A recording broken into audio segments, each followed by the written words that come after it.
سدد رمي المجاهدين على أرض حلب.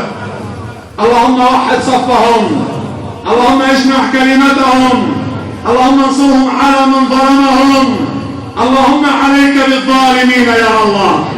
إلهنا لا تجعل لهم راية، واجعلهم لمن خلفهم آية، واجعل تدبيرهم تدميرا، واجعل تدبيرهم تدميرا. اللهم عليك بروسيا، اللهم عليك بروسيا، اسقط طائراتها ودمر دباباتها وبحثر جنودها يا الله.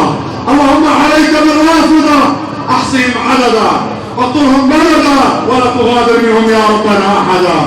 الهنا طال ليل الظالمين، طال ليل الكافرين، طال ليل الظالمين، طال ليل الكافرين. مساجدنا تدمر يا الله، اعراضنا تغتصب يا الله، اعراضنا تغتصب يا الله، حرماتنا تنتهك يا الله. حرك جنودك يا الله، ارسل غارتك يا الله، حرك جنودك يا الله، ارسل غارتك يا الله. ما لنا غيرك فندعوه، وما لنا غيرك فنرجوه. الهنا عظم البلاء واشتد به الرواء، وما لنا غيرك انت رب الارض والسماء.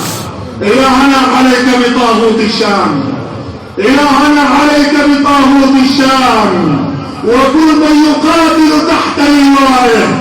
اللهم لا تجعل لهم رايه، واجعلهم لمن خلفهم آية، واجعل تدبيرهم تدميرا، واجعل تدبيرهم تدميرا. إلهنا دمر البلاد وقتل العباد، فصب عليهم يا ربنا سوط عذاب، وكن لهم يا ربنا بالمرصاد.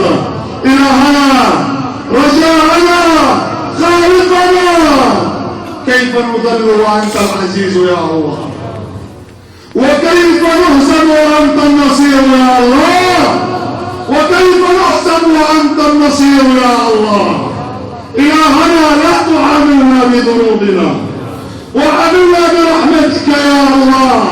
يا أهل التقوى، يا أهل المغفرة، يا أهل التقوى، يا أهل المغفرة، اشكر كسرنا وارحم ضعفنا، واختم بالصالحات أعمالنا، واختم بالصالحات أعمالنا.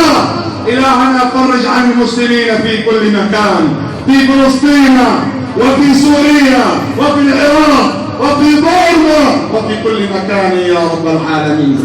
إلهنا نسألك عيش الشهداء ونزل الشهداء ومرافقة الأنبياء والنصر على الأعداء. اللهم اغفر لمن كان سببا في عمار هذا المسجد يا رب العالمين. اللهم اغفر له يا رب العالمين، وعوض عليه خيرا، وكل من ساهم يا رب العالمين. اللهم توفنا وأنت راض عنا، وألحقنا بالصالحين، واجعلنا من أهل جناتك جنات النعيم. وآخر دعوانا الحمد لله رب العالمين، وصلى الله على نبيه وحبيبه محمد.